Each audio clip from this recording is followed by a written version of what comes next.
Welcome to the edition of BoxingInfo. I'm your host, The Islander, and this is going to be a results show for week ending September 18th. A lot to cover here, and I've gotten a lot of emails and different opinions from several of you. I want to try to get all of them in.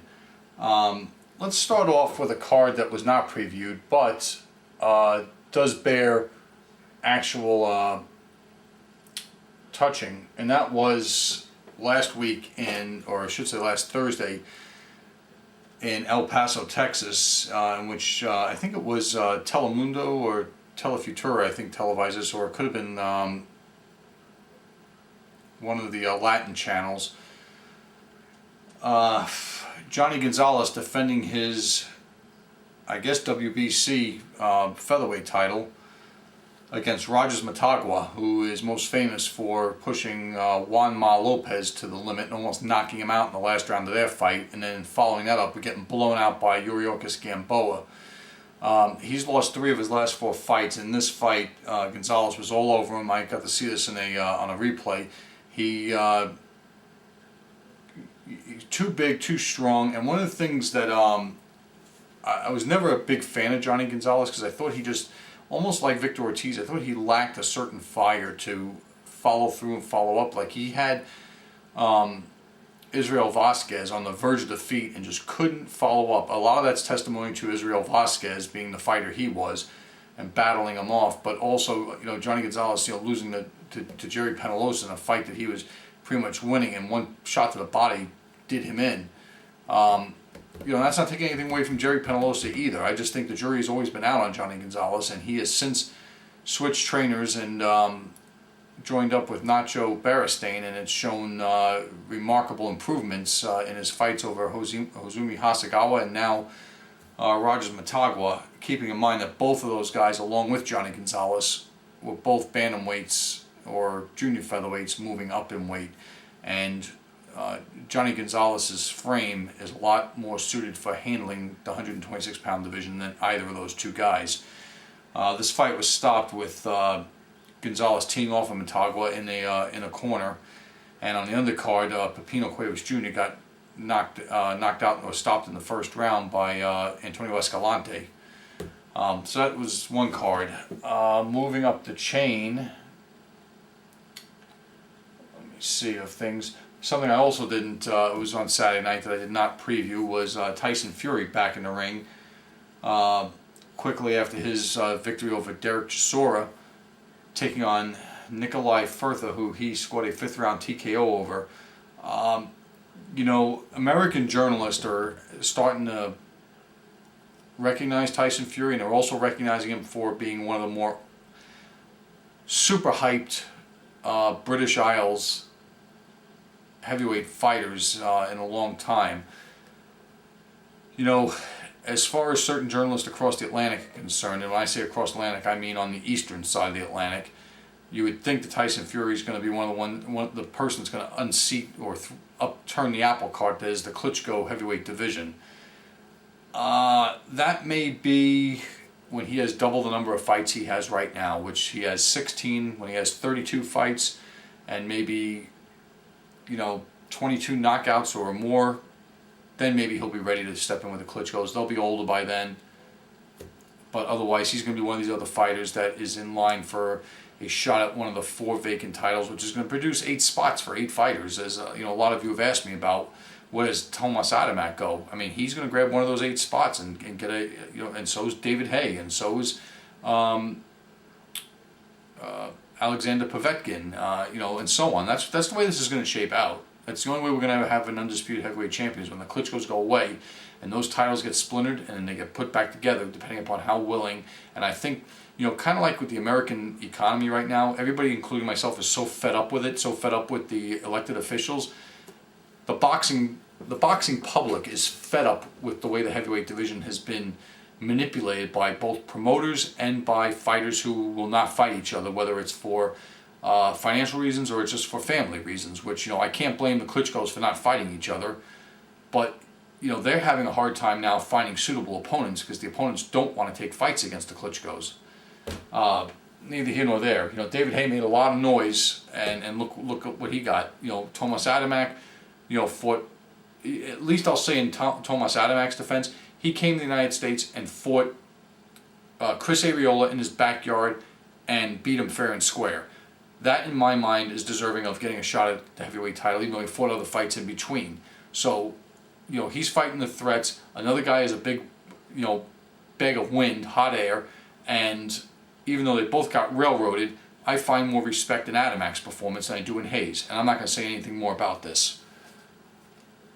I know a lot of you are tired of hearing about this, and a lot of you also, you know, realize that you were hoodwinked by David Haye.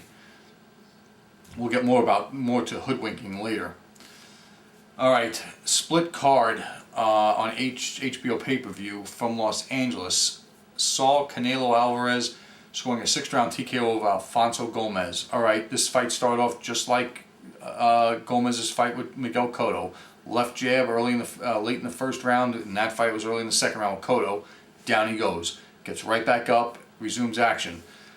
I thought that Alvarez was winning this fight, but not by all that much, and there were very much signs in this fight of the type of fight that's going to give Alvarez all kinds of trouble, because the movement, angles, and darting in and out of Gomez definitely had Alvarez looking perplexed for most of the middle rounds of this fight, meaning 2, 3, 4, 5, or 3, 4, and 5. It wasn't until the end of the 5th, beginning of the 6th, that Alvarez started basically closing the distance with Gomez, and maybe Gomez slowed up a little bit and hurt him and got him in a little bit of trouble and had him on the ropes. I think this fight was stopped way too soon. I don't think that Gomez was hurt that bad. I don't think Gomez was going to win the fight either, but at the same time, the test that he was providing for Alvarez was intriguing, and I wanted to see it go on. And you're asking me, well, who's gonna provide a test like this?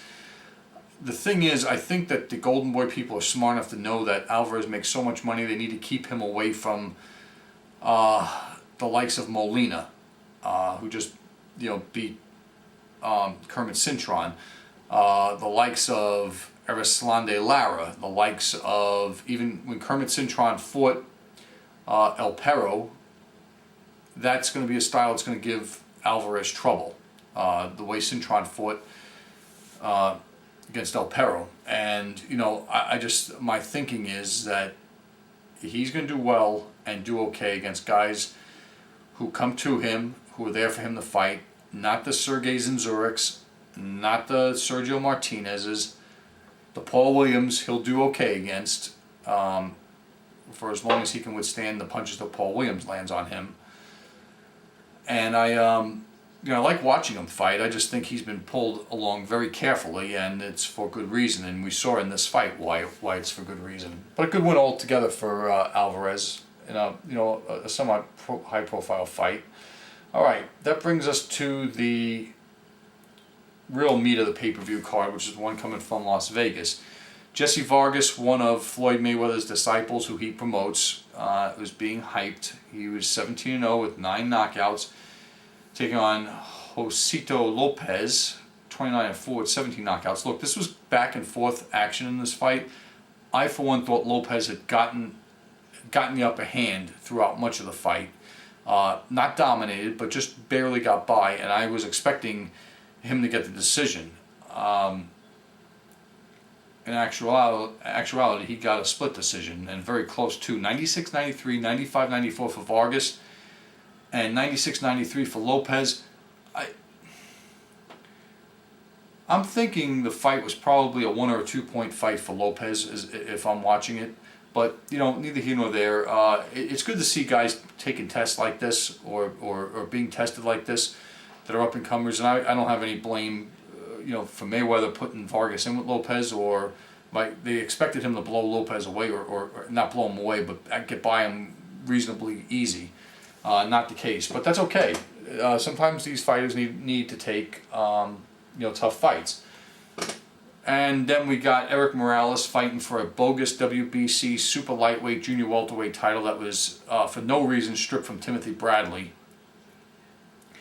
taking on Pablo Cesar Cano, and here's the deal with this fight. A lot of you are going to say, you know, Morales won. He stopped Cano just by battering him and bludgeoning him and cutting him up.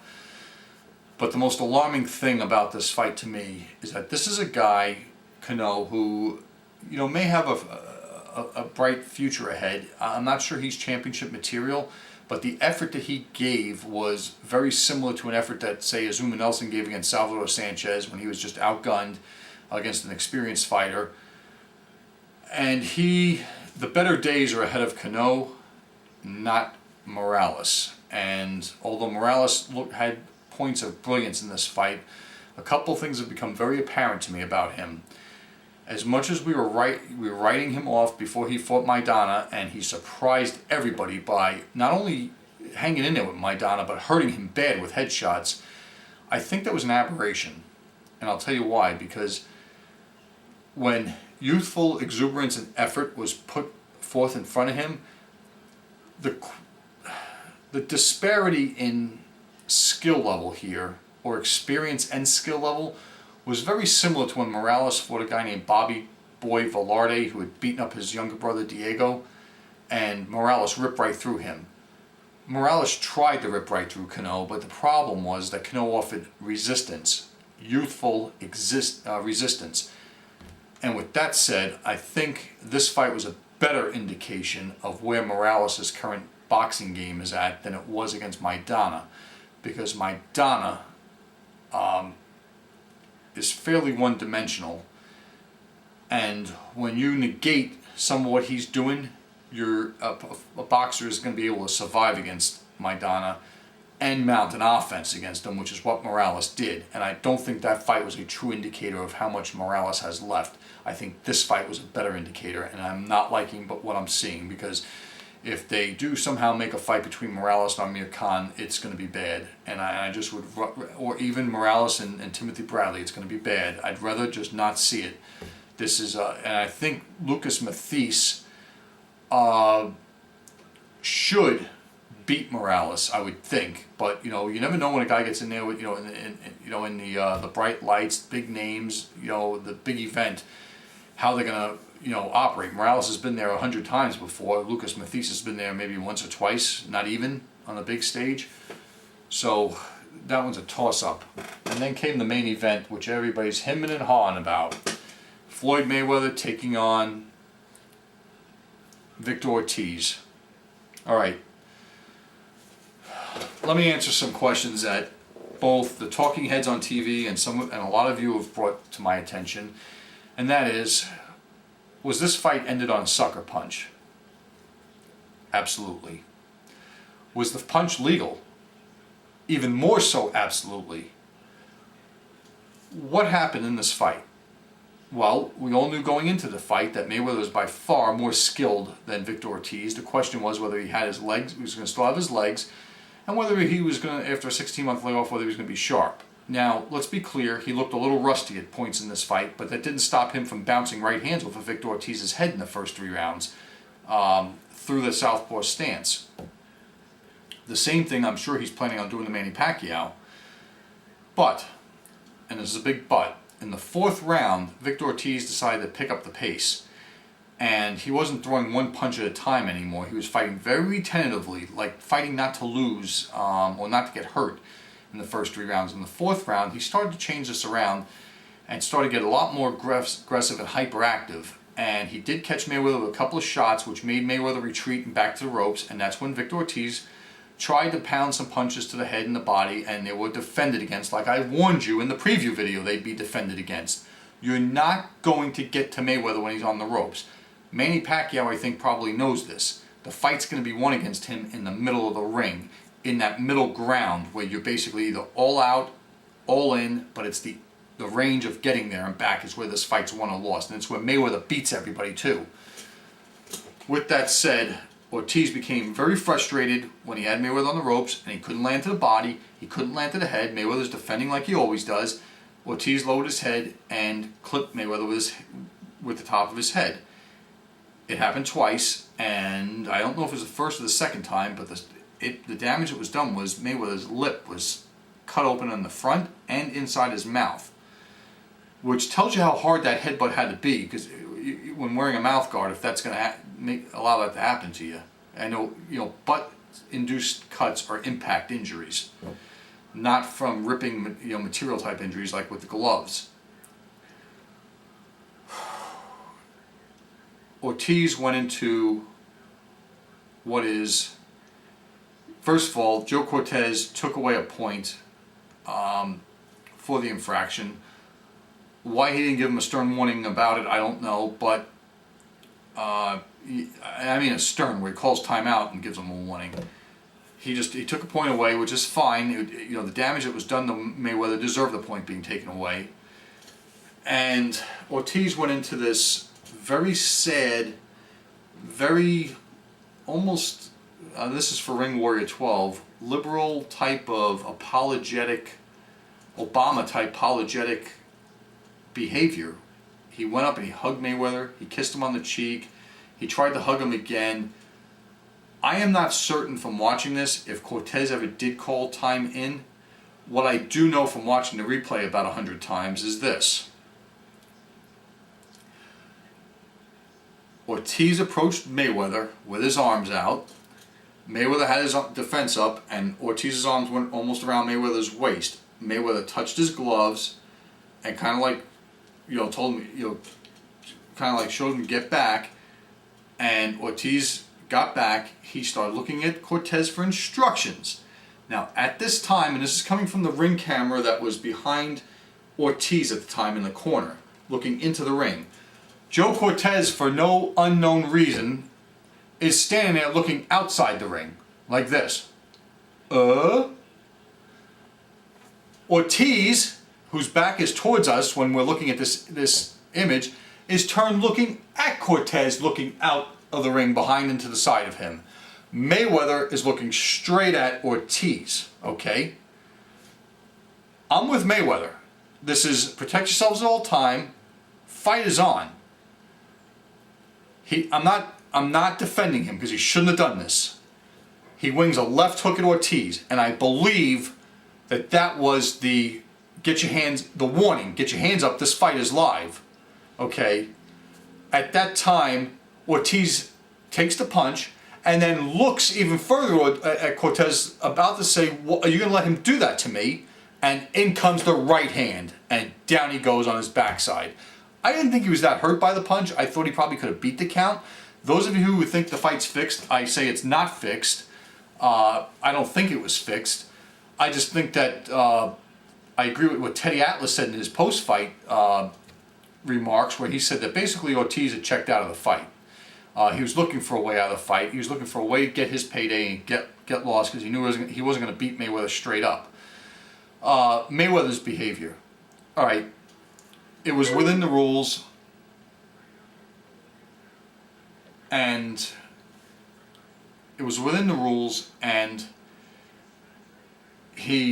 somebody sent me a message. Hold on a second. Bear with me. Anyhow, it was within the rules, but it's against all sportsmanlike conduct. Okay? Let me examine a few things about this. Ortiz is a big moron, an absolute buffoon. The same buffoon behavior he displayed after Maidana won his fight, that he quit, was on display here too, okay? He's been hanging around Oscar De La Hoya too long, and if you watch that video that I put up called ESPN's Who's Number One, the 20 Most Overrated, and that one section, number 17 for Oscar De La Hoya, one of those reporters says something interesting.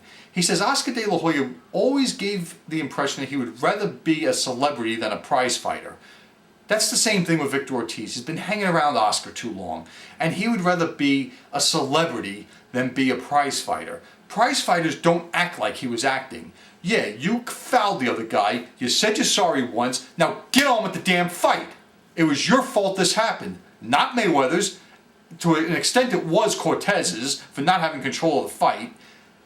That's it. Now the history and the fallout from this.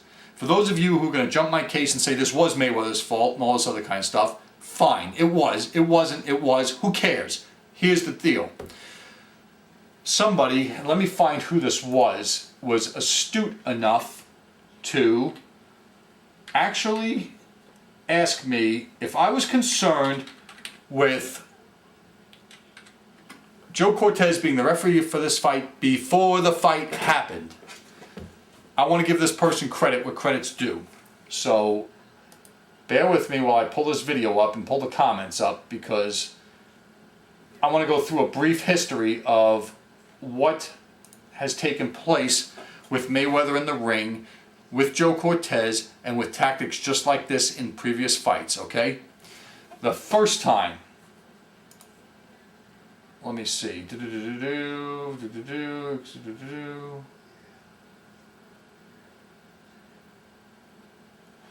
Alright, this was Diggs 259. Asked me, am I concerned about Cortez being the referee? And I responded, yes, he usually does, doesn't he? Whatever the question was. See the Hatton fight where he took a point away for a phantom punch to the back of the head in the 6th round, while Mayweather was turning his back on Hatton and trying to put his head face first through the ropes. Okay, Hatton hits the top rope. It's right there in front of Cortez. Cortez takes a point away from Hatton without warning him about hitting the back of the head, without actually hitting in the back of the head. I think he's on Mayweather's payroll, to be honest with you. And I drew a ton of flack from people before. He's hugging and kissing Mayweather after the fight, taking pictures. I know Mayweather's a friendly guy, all this kind of crap. Blah, blah, blah, blah. All right, that's questionable behavior number 1 by Joe Cortez. Questionable behavior number 2 was this fight, with him basically looking out of the ring for some strange reason, not looking at the fighters. I don't know what the hell he was doing, whether he was trying to confirm to the timekeeper time was in. Well, I don't understand why they didn't talk to him after the fight. Or maybe I turned it off before they did. I was so disgusted with the Mayweather post-fight interview. But neither here nor there. The situation is this. Victor Ortiz was not protecting himself. Mayweather took advantage of it. Where have we seen this before? Round 1, Mayweather versus Arturo Gatti. Gatti's trying to fight out of a crouch, boxing with Mayweather, actually holding his own for the first 2 minutes of the fight. Mayweather pulls down on the back of his head with his elbow to prevent Gatti from getting into his chest. Pulls down on the back of his head. That's illegal. The referee breaks them apart. Gatti stops and looks at the referee saying, hey, are you going to stop him from pushing down my head? Without hesitation, Mayweather leaps in and hits Gatti with a left hook on the chin and drops him to one knee. The referee, like a fool, scores it a knockdown. Says time was in. Gatti's arguing with the referee. That fight went downhill from there. Just downhill. As much as Buddy McGirt tried to tell Gatti, remain calm, regain your composure, it was over. It was over. So I guess the point would be to Manny Pacquiao, or whoever fights Floyd Mayweather, keep your guard up at all times, even after the bell rings, because this man will take advantage of any situation possible. Okay? I'm not going to fault him for it. He will. Now, the post-fight interview with Larry Merchant. All right. Here's the deal, people, for those of you who hate Larry Merchant, and for those of you who nut hug Floyd Mayweather. Larry Merchant does not make up those questions that are asked to the fighters after the fight. A producer tells him in his ear, or they're already pre-made. If Mayweather wins, these are the questions you ask. If Ortiz wins, these are the questions you ask, blah, blah, blah, blah. They're already pre-assigned questions. So Mayweather getting upset because Merchant won't let him thank the fans for buying pay-per-view and, nut hugging here, nut hugging there. Mayweather gave an explanation in his post-fight press conference about this. But the situation is this. Mayweather did not like being held accountable for his actions in the ring, because Merchant asked him twice whether he thought it was right to unfairly take advantage of Victor Ortiz when his hands were down. And all Mayweather's response was protect yourself at all time, which is true, but he still wouldn't take accountability for basically landing a sucker punch is what it was. And with that said,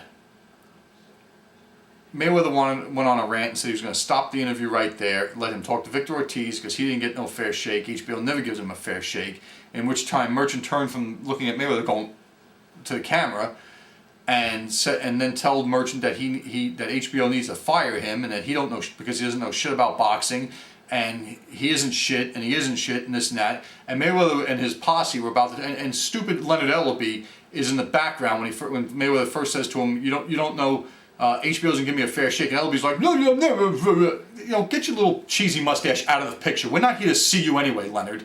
That's first off. The thing that Larry Merchant did that surprised me and has made one of my favorite YouTube videos ever is basically, as Mayweather's trying to walk away, he grabs him by the shoulder and squares him up to him so that they're face to face. And Merchant says to him right to his face, I wish I was 50 years younger because I'd kick your ass in. And then turns to the camera, laughs, and starts interviewing Victor Ortiz. That is one of the most classic lines in boxing I've ever seen in broadcasting. I'm not a big Merchant fan, but I grew up with listening to him when he was with Barry Tompkins and on HBO early on when they used to do real good fights.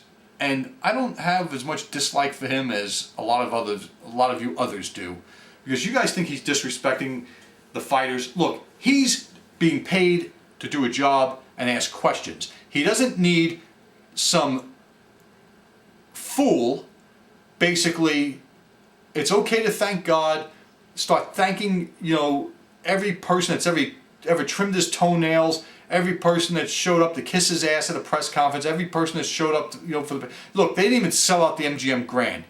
I'm sitting here dying waiting for the pay-per-view numbers. It wouldn't surprise me if they did over 1 million. There's stupid people in the world out there. Some of you, most of the people that watch the show aren't, but some of you who will stumble upon this show are ones that bought this pay-per-view. Some of you are just die-hard boxing fans that bought the pay-per-view. I understand it. But there are people who are casual fans that don't know crap about the sport that went and bought this pay-per-view for no good reason, except that they want to see Mayweather go down, or they like Mayweather, or this or that. And I would just say you tossed $60 out the window is what you did. The Chinese government broadcasted this over their airwaves through Sopcast. And even though I don't have to listen to Merchant and Lampley and what's his name, I got to see the same action, got to see the same replays. So I'll just leave it at that. Now, the post-fight press conference. Man, we've gone 27 minutes already. Post-fight press conference. Mayweather went on to thank all the people he wanted to thank, fielded questions, and then he went on a little bit of a tirade about Manny Pacquiao. And he made a point. His specific words were, when Sugar Ray Leonard was an amateur, we knew he was going to be great. We knew he was going to have a great career. When Muhammad Ali, we knew he was going to be great. He was going to have a great career. Floyd Mayweather, when he was an amateur, you knew he was great. He was going to have a great career. Michael Jordan, when he was a college basketball player, we knew he was going to be great, going to have a great pro career. Kobe Bryant, when he was in high school playing basketball, these are all the examples he used. And the point he was making was, how does a guy fight all these fights, and then all of a sudden, at age 25, he comes out of nowhere and he's all of a sudden great. And he's knocking out junior middleweights and knocking out welterweights. And my answer to that is, maybe better technical skills, maybe better fight plan, maybe better conditioning. Because he also posed the question, if Floyd Mayweather moved up to heavyweight to compete with the Klitschko's, would you say everybody would say he's on something? So he's back to this, blaming Pacquiao about being on something, and putting the burden of proof on Pacquiao to take his test, Olympic-style drug testing, in order to get a fight with him. If you're so much better than this guy, fight him while he is juiced up. That's what I'm saying. Because you're supposed to be the greatest of all time, I've heard you say. That Sugar Ray Leonard and Muhammad Ali couldn't hold a candle to you. I've heard you say that in the past. So here's my message to you, Floyd Mayweather. Stop the bullshit. Fight Manny Pacquiao, even if he's on the fucking juice. Pardon my language, lower your volume. Fight him if he's on the juice, fight him if he's not on the juice. Stop this BS with the Olympic-style drug testing. It's not needed. The Nevada State Athletic Commission has found stuff in Verano Vargas' system after he fought Oscar De La Hoya. They are testing. They know, and they can detect steroid use and other type of stuff. I'm not getting to an argument with all of you Mayweather nut huggers out there about this anymore. The situation is this: you want to call yourself the best, saying everybody's got to come take your test. Fight this guy straight up and beat him if you can. Because I'm of the thought now, after watching this and watching his previous 4 fights, that the speed and footwork of Pacquiao and just the volume, I think Al Bernstein had this right. That a guy throwing 100 punches around against Mayweather, where they land or not, and they only land 20% of them, or 25% of them, is going to be enough to win a decision over him. Because I think activity is what just overall activity, and I don't think he's ever faced anybody as fast as Pacquiao, either by foot or by hand. And I just want to see this fight happen once and for all to shut everybody up about this crap. I looked at the schedule. It didn't look like much of anything was coming up in this past week. So I'll be back when we've got some stuff coming up either later on in the month or in October. If that's going to do it for this edition, stay with me. Boxing Info.